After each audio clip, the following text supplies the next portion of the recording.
அதே மாதிரி தம்பி எஸ்ஆர் எனக்கு நல்ல ஞாபகம் இருக்கு. இங்கே அவர் பார்லிமெண்ட் இதாக இருக்க கேண்டிடேட்டாக இருக்கும் பொழுது எல்லாருமே சொன்ன வார்த்தை, அப்போ அம்மா இருக்காங்க, நிச்சயமாக இந்த மத்திய சென்னை தோத்து போயிடும். எதிர்த்து நிற்பது யாரு? தயாநிதி மாறன் செலவு பண்ணிடுவாரு. ஆனால் தொண்டனுக்காக தன்னுடைய செல்வாக்கை பயன்படுத்தி வெற்றி பெற செய்த ஒரு சரித்திரம் தான் தம்பி எஸ்ஆர் இன்னைக்கு இருக்கக்கூடியது. அதனால் நாங்கள் இந்த அண்ணா நகரில் நீங்கள் இப்போ காமிக்க ஒன்றும் வேண்டாம், பூத்து போடுறோங்க, பூத்து கமிட்டி போடுறோம். நான் 3 தேர்தல் இங்கே நின்றுருக்கேன். 3 தேர்தலில் வேட்பாளராக இருந்தேன். 2 தேர்தலில் தோல்வி. இந்த தேர்தலில் எவ்வளோ செலவு பண்ணேன், எல்லாத்தையும் என்ன கொடுத்தேங்கிறலாம் அதை பற்றிலாம் நம்ம பேசவே வேண்டாம். ஆனால் மக்களை சந்தித்து இன்றைக்கும் நான் இங்கேயே சுற்றி கொண்டு இங்கேயே இருக்கக்கூடிய இந்த நிலையில் நான் மாவட்ட செயலாளரை பற்றியோ பகுதி செயலாளர்களை பற்றியோ, நீங்கள் இப்போ பகுதியை 4ஆக பிரித்து வட்டம் பிரித்து எல்லாம் போட்டிங்க, நியாயம், ஏன்னா அட்மினிஸ்ட்ரேஷன் பண்ணணும்னு.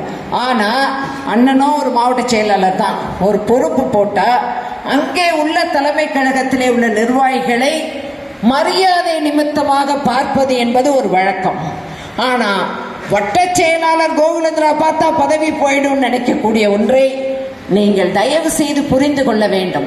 உங்களிடம் நாங்கள் எதிர்பார்ப்பது அன்பான பாதுகாப்பு, அன்பு.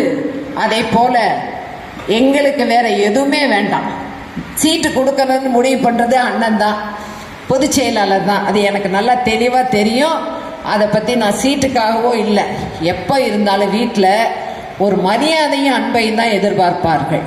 அந்த மரியாதையும் அன்பும் என்பதும் அவங்க பேரை போடக்கூடாது, போஸ்டரில் அவங்க பேரே வந்துடக்கூடாது. இப்போ எத்தனை போஸ்டர் அண்ணன் வராங்கன்னு வச்சுருக்காங்க. இந்த மண்டபத்தில், இந்த பகுதியில், ஆத்தோரம் உள்ள ஆத்தோரம் உள்ள இந்த பகுதியில் உங்களை கழுத்தளவு தண்ணியில் நின்ன இந்த கோகுலேந்திராவை எப்படி மறக்க உங்களால் முடிந்தது? பேர் போடாமல் இருக்க முடியுன்றது என்ன நிர்பந்தம்? தம்பி ஹேமந்துக்கு உங்களுக்கு என்ன நிர்பந்தம்? குப்பனுக்கு என்ன நிர்பந்தம்? நீங்க தானே இங்கே வட்ட செயலாளர்.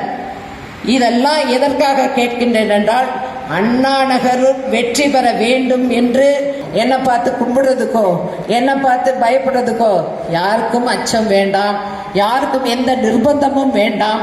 எங்க இந்த இதில் எங்களுடைய போட்டோவை நானும் தம்பியும் தானே சுற்றிக்கிட்டு இருக்கேன். எங்கள் 2 பேரோட ஃபோட்டோவை இப்படி ஒரு இதில் போட்டால் எங்களுக்கு ஒரு சந்தோஷம் இருக்காதா? எங்களுக்கு ஒரு மகிழ்ச்சி இருக்காதா?